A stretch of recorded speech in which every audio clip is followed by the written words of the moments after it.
Saya ulang lagi ya slideshow-nya. Apakah masih oke, udah nggak bermasalah. Kita lanjutkan. Nah, jadi kita akan nantinya di akhir perkuliahan ini kita akan menjawab apakah bentuk-bentuk umum dari yang tampil di layar Ananda ini merupakan bentuk fungsi kontinu atau tidak, gitu ya. Nah, kita akan mulai bahas dari teorema 5.2.1. Bunyi teoremanya, misalkan terdapat himpunan A yang mana dia merupakan himpunan bagian dari bilangan real. Misalkan terdapat dua fungsi f dan g yang memetakan himpunan A ke real, dan misalkan pula terdapat titik B yang mana merupakan dia anggota bilangan real, kemudian ada C yang mana dia merupakan anggota dari A, dan di teorema ini dinyatakan bahwa fungsi F dan G itu kontinu di C. Nah, ini kata kuncinya, kontinu di C. Yang pertama bunyi teoremanya, maka kalau F dan G tadi fungsinya kontinu di C, maka F tambah G juga kontinu di C, katanya gitu. Yang kedua, yang masih di pernyataan yang sama, kalau misalnya kedua fungsi yang kontinu tadi dikurangi, dia juga masih kontinu. Kalau dikali juga dia masih kontinu. Kalau dia dikali dengan suatu bilangan, dia juga tetap kontinu di C. Nah, ini yang mau kita buktikan bunyi teoremanya. Yang B saya bacakan dulu. Di sini tadi ada F, ada G. Nah, sekarang ada lagi fungsi H, yang mana dia memetakan A ke real, juga kontinu di C, ya. Tetapi Hx itu tidak sama dengan 0. Kalau yang tadi dia tidak ada ketentuan apakah F dan G-nya itu tidak sama dengan 0. Ya, kalau di sini Hx itu tidak sama dengan 0. Maka hasil bagi F per H itu juga kontinu. Nah, jadi itu bunyinya. Kita akan buktikan pernyataan A dan B. Nah, pembuktian ini harus, saya bilang harus memenuhi semua kemungkinan yang terjadi ya. Jadi kalau misalnya ada titik C, kan di sini yang paling sering dinyatakan adalah dia kontinu di C ya. Ada selalu menyebutkan C di sini. Nah, C itu ada dua kemungkinan. Yang pertama dia merupakan titik limit, yang kedua dia bukan titik limit. Tetapi kita tidak perlu membuktikan untuk C yang bukan titik limit, karena di pertemuan lalu kita sudah bahas bahwa kalau C dia bukan titik limit, maka otomatis fungsi tersebut kontinu. Jadi nggak perlu kita buktikan gitu ya. Nah, sekarang kita akan membuktikan kalau misalnya C-nya itu titik limit. Bukti yang pertama ya. Yang pertama yang A, yang F plus G, F tambah G. Nah, F itu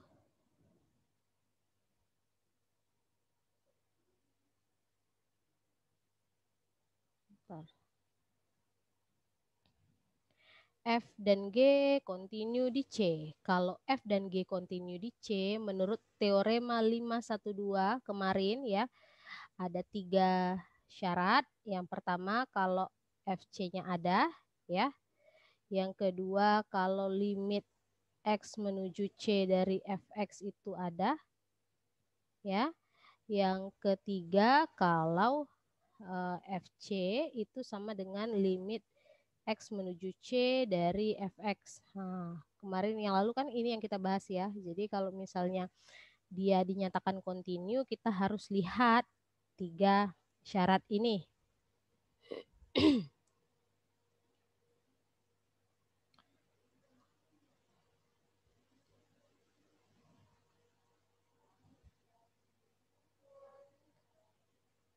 Nah,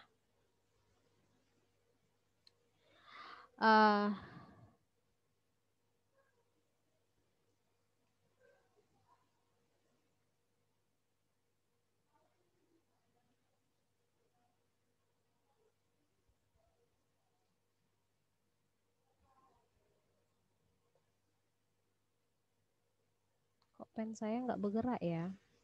Nah, kita lanjutin aja ya.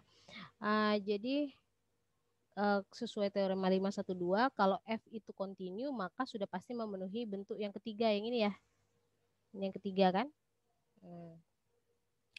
G juga kontinu, maka sudah pasti memenuhi ini sesuai dengan teorema 512. Maka bisa kita jabarkan terlebih dahulu F plus G ini menjadi seperti ini sesuai dengan teorema 424 yang A ya. Jadi kalau ada fungsi seperti ini ya, buka kurung F plus G C, itu boleh kita pisah-pisahkan menjadi FC plus GC.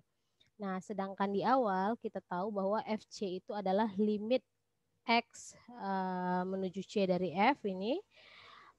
GC juga ini. Nah, karena dia F itu kontinu dan G itu kontinu. Nah, sesuai juga dengan teorema limit, kalau ada limit berpisah seperti ini dijumlahkan, limitnya boleh digabung penulisannya menjadi seperti ini ya, sesuai dengan teorema yang ada yang sudah dibuktikan yaitu 424 yang A. Nah, kalau sudah seperti ini, maka kita dapatkan bentuknya adalah F plus GC itu sama dengan limit. Nah, ini kan. Kalau memenuhi bentuk seperti ini, artinya yang ini pun terpenuhi. Ya. Kalau ini terpenuhi, maka sudah pasti F plus G itu kontinu di C.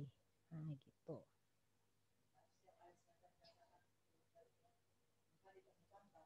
Nah, berarti untuk yang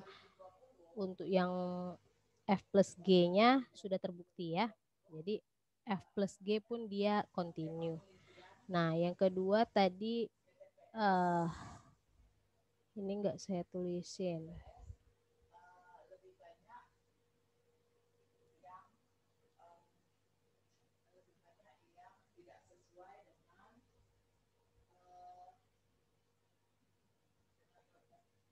Nah, yang kedua pun dia kan yang kedua dia pun kan F kali G. Apakah dia kontinu? Nah, gitu kan. Oh, bukan apakah dia kontinu. F kali G-nya dia kontinu. Untuk membuktikan ini dia mirip seperti tadi. Jadi untuk membuktikannya pertama kita tahu bahwa F itu kontinu di C ya. Nah, kalau F itu kontinu di C, maka sudah pasti FC itu sama dengan limit X menuju C dari Fx ya. Nah, yang kedua kita tahu juga bahwa G itu kontinu di C, maka sudah pasti GC-nya itu sama dengan limit X menuju C dari Gx. Ya. Nah, kemudian kita jalankan yang mau kita buktikan bahwa kita mau memperlihatkan bahwa FG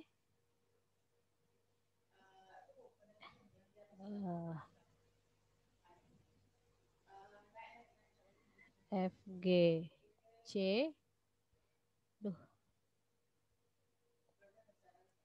FGC itu juga kontinu. Nah, untuk memperlihatkan dia kontinu kan kita harus perlihatkan ini kan.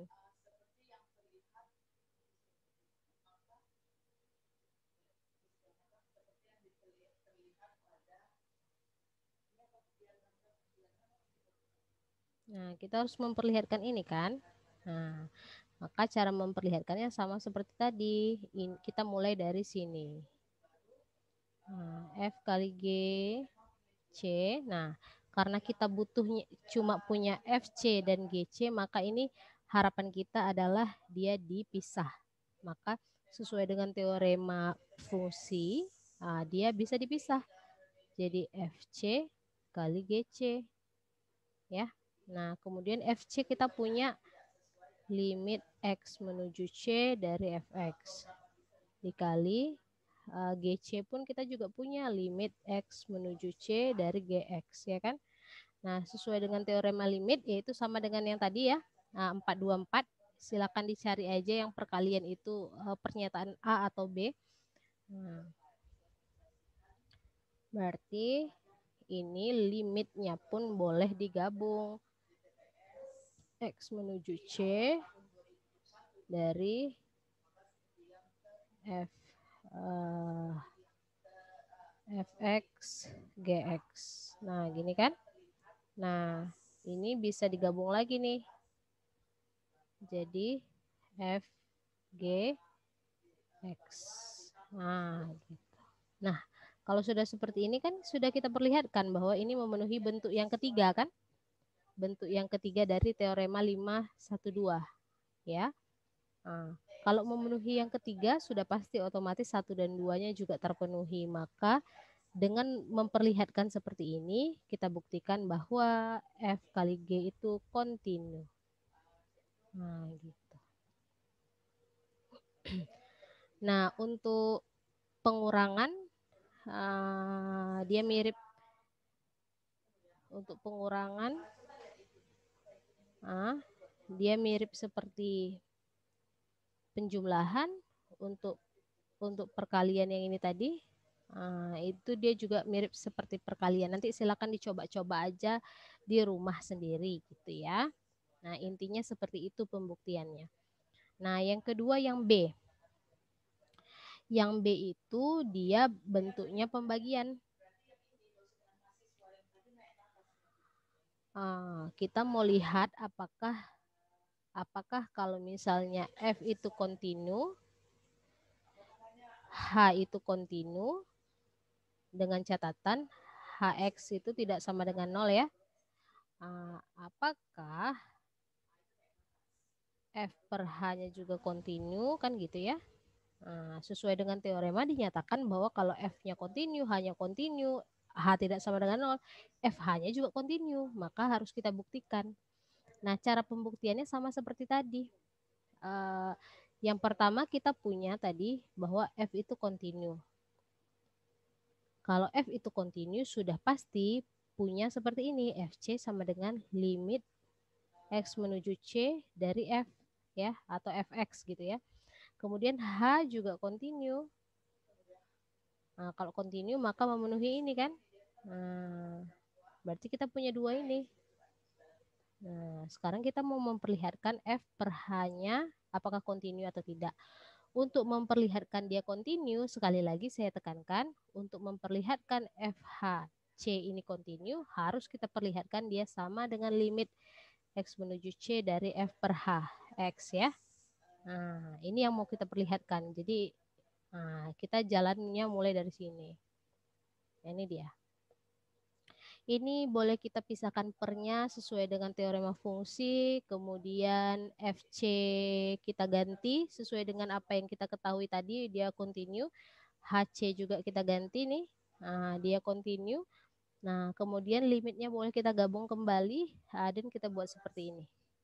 Nah, kalau sudah kita perlihatkan bentuk seperti ini, maka sesuai dengan yang saya sampaikan tadi bahwa dia memenuhi bentuk fungsi yang kontinu. Maka dapat disimpulkan bahwa F per H itu kontinu di C dengan catatan H itu tidak boleh sama dengan 0 atau Hx ya.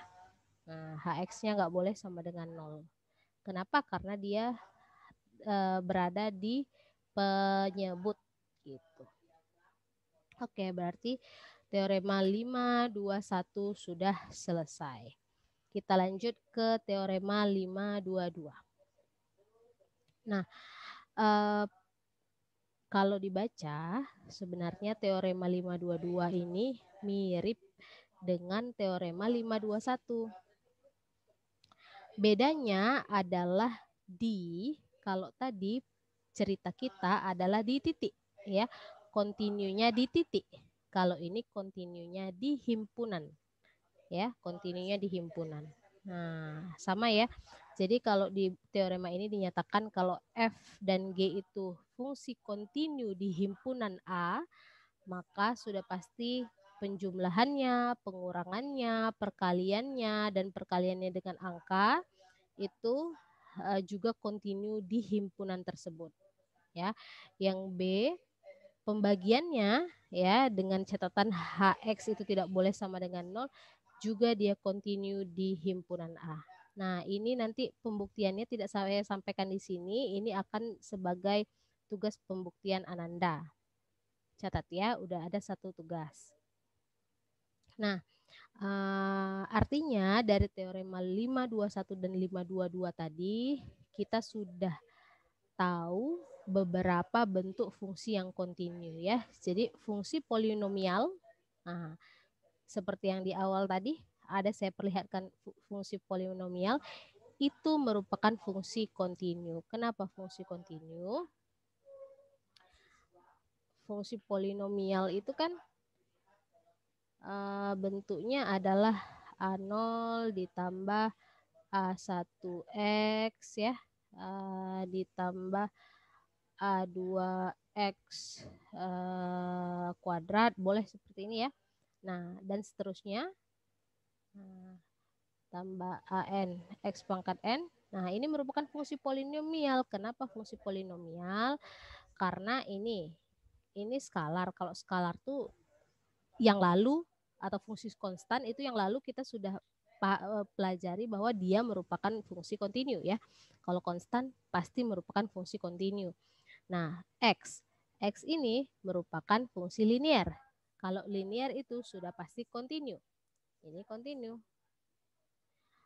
A1 skalar atau konstanta. Nah, ini juga merupakan fungsi kontinu. Nah, kalau kontinu kali kontinu, maka sudah pasti fungsinya kontinu. Kemudian ini kontinu ditambah dengan fungsi kontinu lagi, udah pasti jadinya fungsi kontinu, begitu seterusnya. Nah, yang kedua, kita tahu bahwa fungsi rasional ya dengan syarat penyebutnya tidak boleh sama dengan 0 itu merupakan fungsi yang kontinu. Fungsi sinus dan kosinus juga fungsi kontinu. Boleh digambarkan saja dulu dalam pikiran. Kita udah tahu nih fungsi kontinu itu yang seperti apa dari yang lalu. Sekarang juga udah ada tambahannya bahwa fungsi kontinu itu fungsi yang seperti apa saja. Kombinasi-kombinasi seperti apa yang menjadikan fungsi itu kontinu gitu ya. Nah, ini tadi sudah terjawab ya. Nah, kita lanjut ke teorema 524. Nah, teorema 524 ini dia memperlihatkan bentuk lain dari sebuah fungsi kalau fungsi itu kontinu. Nah, di teorema 524 dinyatakan di sini adalah, saya bacakan pernyataannya. Misalkan terdapat A ya yang merupakan himpunan bagian dari R. Kemudian misalkan F itu dia memetakan A ke R, dan misalkan terdapat ini mutlak dari F itu didefinisikan bentuknya seperti ini ya. Nah, jadi di teorema ini didefinisikan kembali bentuk fungsi mutlak. Jadi kalau ada mutlak F saja, ada X-nya di luar, maka boleh kita tulis seperti ini, mutlak Fx gitu ya. Untuk setiap X anggota A. Yang pertama katanya, kalau F kontinu di titik C, maka sudah pasti mutlak F-nya juga kontinu. Nah, itu katanya yang di pernyataan yang A. Yang B, kalau F kontinu, maka di A itu di himpunan ya, maka sudah pasti mutlaknya juga kontinu di himpunan A. Nah, ini juga saya berikan sebagai tugas pembuktian. Nanti silakan diulik-ulik lagi. Nah, sekarang di teorema selanjutnya yaitu teorema 525. Nah, ini kalau tadi 524 bentuknya adalah mutlak F. Jadi kalau F kontinu, maka mutlak F-nya juga kontinu. Belum terbukti ya, tapi nanti silakan dibuktikan. Nah, di 525 di sini bentuk lainnya adalah akar F. Nah, jadi disebutkan di sini bahwa bunyi teoremanya misalkan A itu himpunan subhimpunan dari R, dari real, kemudian misalkan F itu memetakan A ke real ya, dan misalkan lagi Fx itu lebih dari atau sama dengan 0 untuk setiap X anggota A. Kita misalkan akar F itu didefinisikan sebagai seperti ini ya. Jadi akar Fx itu sama dengan akar dari Fx ya. Ini definisinya untuk mengingatkan pembaca kembali.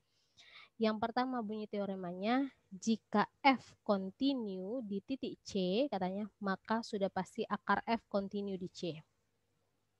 Yang B itu dia himpunannya.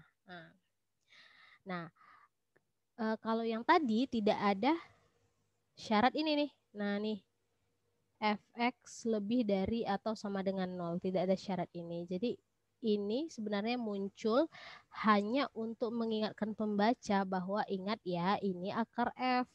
Akar F itu kalau misalnya F-nya, nilai fungsinya itu kurang dari 0, maka dia jadinya imajiner, nggak masuk real lagi. Jadi ranah pembahasannya adalah mulai dari 0 dan positif, ya, lebih dari atau sama dengan 0 gitu. Nah, di sini saya akan memperlihatkan bagaimana pembuktian apabila F itu kontinu, maka sudah pasti akar F-nya juga kontinu. Nah, cara pembuktiannya yang pertama, saya akan perlihatkan seperti yang lalu juga ya. Ada kita mau memperlihatkan bahwa akar F, bukan akar F, akar X ya. Kemarin kalau nggak salah fungsinya fungsi fx, akar X itu kontinu. Nah, kita kemarin memperlihatkan ini. Tetapi ini lebih umum lagi. Kemarin kan kita sudah buktikan bahwa dia kontinu dengan memperlihatkan kedua kemungkinan. Yang pertama kalau X-nya sama dengan 0, yang kedua kalau X-nya lebih dari 0. Begitu juga dengan pembuktian ini. Ada dua yang mau kita perlihatkan. Kalau yang pertama untuk X-nya yang sama dengan 0 dulu, tapi di sini bukan X karena kita pakai F ya, maka ini dia pakai Fx. Nah, gitu. Ini untuk membuktikannya menggunakan definisi 511 atau definisi fungsi kontinu. Yang pertama, yang diketahui di sini adalah F itu kontinu di titik C. Nah, yang mau kita buktikan bahwa akar F itu kontinu di C. Nah, karena kita baru punya ini,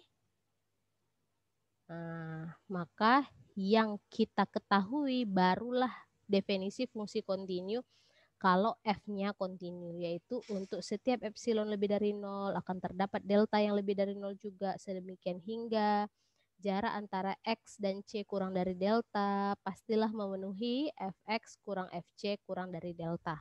Nah, ini yang kita punya baru. Ya. Nah, tujuan kita adalah untuk memperlihatkan ujung-ujungnya ini. Ujung-ujungnya harus kita perlihatkan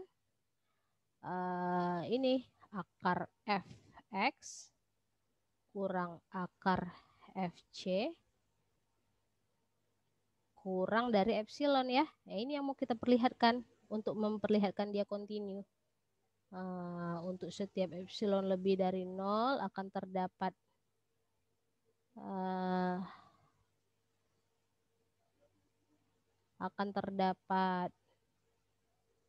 delta yang lebih dari 0. Sedemikian hingga untuk sedemikian hingga untuk jarak antara X dan C itu kurang dari delta, yang harus kita perlihatkan ini supaya membuktikan fungsi itu kontinu ya. Nah, jadi jalan pikirnya adalah kita baru punya ini tadi. Kita akan memperlihatkan ini ya, kan saya sebutkan kita harus memperlihatkan dia nanti ujungnya kurang dari epsilon, maka kita mulainya dari sini nih. Nah, jadi dari sini kita mulai. Nah, karena tadi permisalan kita yang pertama X-nya adalah sama dengan 0, maka sudah pasti C-nya juga sama dengan 0 ya. Maka ini jadinya akar Fx dikurang Fc-nya sama dengan 0. 0. Ini kita operasikan, jadinya tinggal mutlak akar Fx. Nah, sampai sini sebenarnya ini kan belum muncul nih tanda kurang dari epsilon kuadratnya ya. Kurang dari akar epsilon kuadrat ini belum muncul.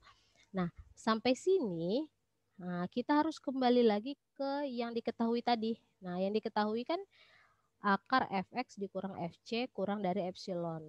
Nah, karena C tadi 0, maka ini udah pasti akar Fx kurang dari epsilon ya. Nah, dan kita sudah tahu Fx itu lebih dari atau sama dengan 0.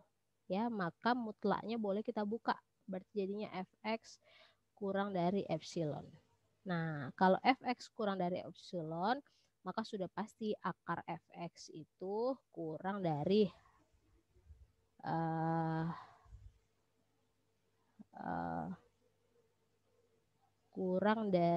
bukan akar fx ini kurang dari akar epsilon ya. Nah, di sini sebenarnya ini ada yang salah ini berarti. Di sini sebenarnya kita kan kita dapat ujungnya seperti ini nih. Harusnya kan kita maunya, kita kan maunya dia seperti ini ya. Akar fx kurang dari epsilon. Nah, seperti yang lalu, pembuktian itu selalu dimulai dari coretan ya, supaya muncul nanti kurang dari epsilon ini, maka di coretan kita harus ada seperti ini. Nah, akar fx itu kita berharapnya dia kurang dari epsilon. Sedangkan yang kita punya baru fx. Maka ini kita kuadratkan supaya akarnya hilang. Berarti fx kurang dari epsilon kuadrat.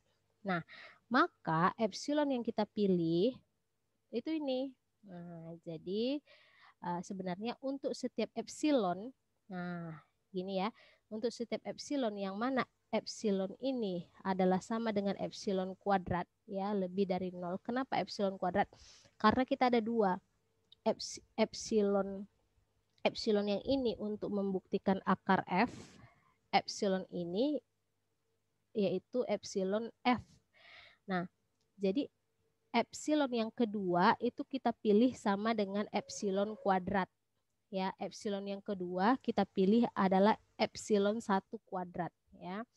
Nah, maka disinilah tadi muncul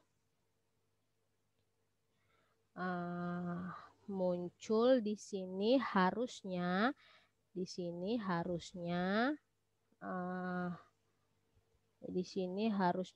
nih kuadrat. Nah, gitu. Maka udah pasti akar fx-nya menjadi akar epsilon kuadrat juga gitu. Nah, makanya di sini supaya muncul nanti ujungnya epsilon, jadinya adalah akar sama dengan akar epsilon kuadrat. Nah, kurang dari akar, bukan sama dengan ya, kurang dari akar epsilon kuadrat. Ini sama dengan epsilon kuadrat kalau diakarkan adalah epsilon. Nah, sehingga dapat kita simpulkan atau kita perpendek bentuknya menjadi akar fx dikurang akar fc kurang dari epsilon. Nah, ini adalah bentuk umum yang kita harapkan untuk menyimpulkan bahwa dia merupakan fungsi kontinu. Maka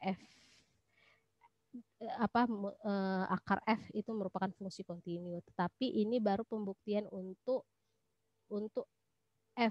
fc-nya itu sama dengan 0. Sekarang kita lanjut untuk fc-nya lebih dari 0. Ya. Nah, sekarang untuk fc-nya lebih dari 0. Nah, seperti tadi ya, kan disampaikan di sini bahwa f itu kontinu di titik C.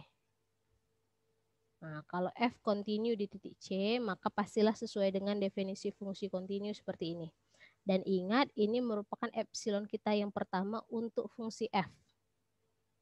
Ya. Nah, kita mau membuktikan dia akar f itu kontinu. Kalau kita mau membuktikan akar f kontinu, maka harus kita perlihatkan di ujungnya adalah gini, akar fx dikurang akar fc itu kurang dari epsilon. Nah, kita harus memperlihatkan bentuknya seperti ini, ujungnya. Nah, jadi jalan pikirnya boleh nanti dioret-oret dulu supaya tahu epsilon yang kita pilih itu bentuknya seperti apa gitu ya. Nah, ini pemilihan epsilon saya ini setelah saya oret-oret. Nah, jadi oret-oretannya itu sebenarnya mirip dengan jalan kita ini. Nah, seperti yang lalu kan, dia mirip, tinggal nyontek aja. Nah, tapi tidak saya perlihatkan coret-coretan saya di sini. Nah, untuk membuktikan akar F ini kontinu, maka epsilon yang saya pilih adalah bentuknya epsilon akar FC. Supaya apa? Supaya nanti bentuknya indah, di belakangnya adalah kurang dari epsilon. Nah, ini yang saya pilih. Ingat ya, epsilon yang ini adalah untuk membuktikan akar F. Akar F. Ya, akar F. Epsilon yang ini itu merupakan dari F. Yang mana yang dari F? Yang inilah dia. Nah, jadi beda ya. Nah, saya akan pilih epsilon itu bentuknya nanti adalah epsilon akar FC. Yang mana dia lebih dari 0. Kenapa dipilih epsilon akar FC, Bu? Coret-coretannya begitu. Nah, setelah saya coret-coret nanti dapat epsilonnya seperti ini. Nah, saya pilih delta lebih dari 0. Jika X kurang C kurang dari delta, ini sesuai dengan definisi, akan diperlihatkan. Nah, akan diperlihatkan, yang mana yang akan diperlihatkan? Inilah yang akan diperlihatkan. Nah, jalannya seperti apa? Kita mulai dari sini. Ya.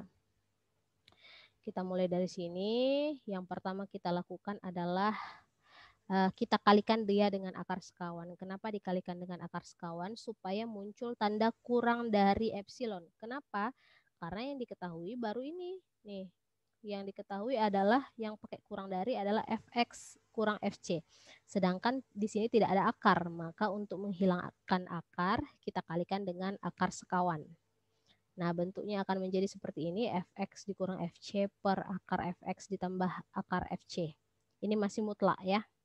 Nah, mutlak itu boleh sesuai dengan sifat-sifat mutlak. Pembagian itu boleh kita pisahkan mutlaknya satu persatu. Nah, setelah ini sebenarnya ini nggak mau saya pakai cara yang lain ya, cara yang sama seperti kemarin aja. Nanti pada bingung. Nah, ini kan sama dengan mutlak fx kurang fc itu kan sama dengan ini ya. Maka sudah boleh muncul tanda kurang dari epsilon per akar mutlak akar fx ditambah akar fc. Nah, ini kan udah muncul epsilonnya, tetapi masih ada variabel, nggak boleh. Maka supaya tandanya tetap tidak kontradiksi, maka ini boleh saya hilangkan saja. Ya, kalau saya hilangkan akan jadi seperti ini. Epsilon per akar mutlak akar fc. Nah, sekarang akar mutlak ini boleh kita hilangkan karena fc-nya itu kita udah tahu c-nya adalah lebih dari 0 ya, dia tidak sama dengan 0, maka boleh mutlaknya kita hilangkan, berarti sama dengan epsilon per akar fc. Nah, epsilon yang kita pilih tadi bentuknya seperti ini, epsilon dikali fc, maka ini udah boleh kita buat sama dengan epsilon ini ya, diganti jadi epsilon akar fc per akar fc. Nah, kalau sudah seperti ini boleh disederhanakan jadinya epsilon. Sehingga kalau kita persingkat bentuknya sudah kita dapatkan bahwa mutlak fx mutlak akar fx dikurang akar fc itu kurang dari epsilon.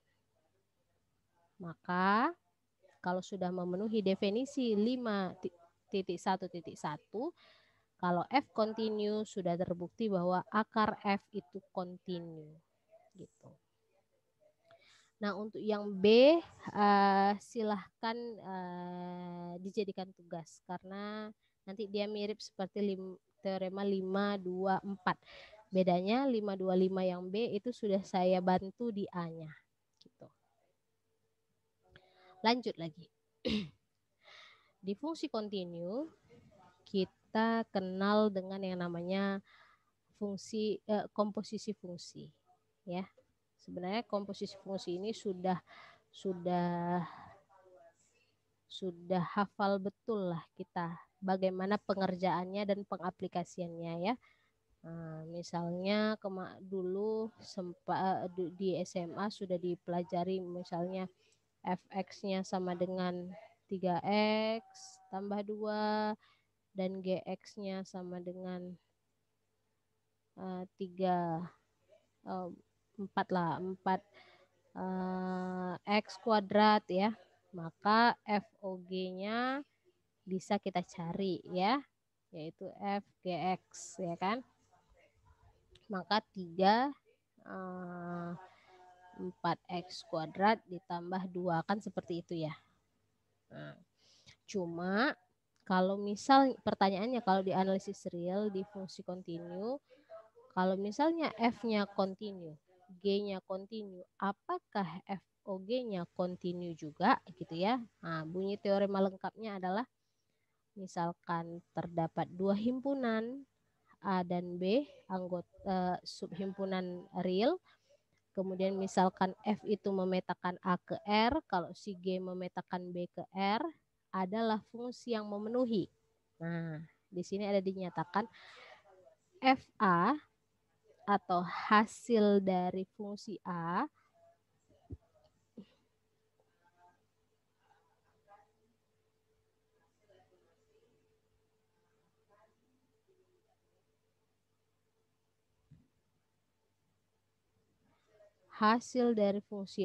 merupakan himpunan bagian dari B ya. Jadi tadi ada dua. Ada dua himpunannya, ada A dan B. Hasil fungsi F yang memetakan A itu ada letaknya di B sebagiannya. Kemudian dinyatakan jika F itu kontinu di titik C, G itu kontinu di titik B, yang mana B itu merupakan hasil dari FC, anggota bilangan B, maka komposisi GOF yang memetakan A ke R-nya kontinu di C katanya. Nah, untuk mempermudah memahami pernyataan teorema ini bisa dilihat di gambar komposisi fungsi F dan G yang ada.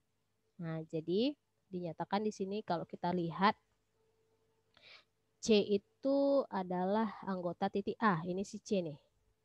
C, A itu di sini ya. Nah, kemudian F itu kontinu di C. Artinya kalau kontinu di C dia punya ada nilainya ya, ada nilainya. Jadi kalau kita cari FC maka pastilah ada nilainya di B. Nah, begitu. Nah, dinyatakan di sini bahwa FC itu letaknya dia merupakan si B yang letaknya di himpunan B. Nah, jadi si FC ini si B lah nih. Si B dan dia letaknya di himpunan B. Kemudian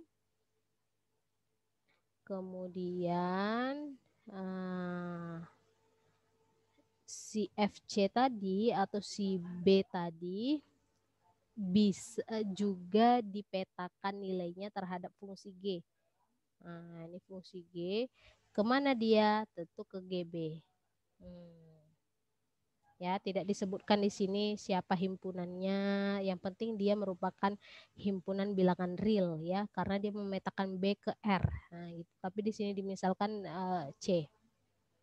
Nah, kita akan membuktikan kebenaran dari teorema komposisi fungsi ini. Nah, untuk membuktikannya kita menggunakan definisi persekitaran ya.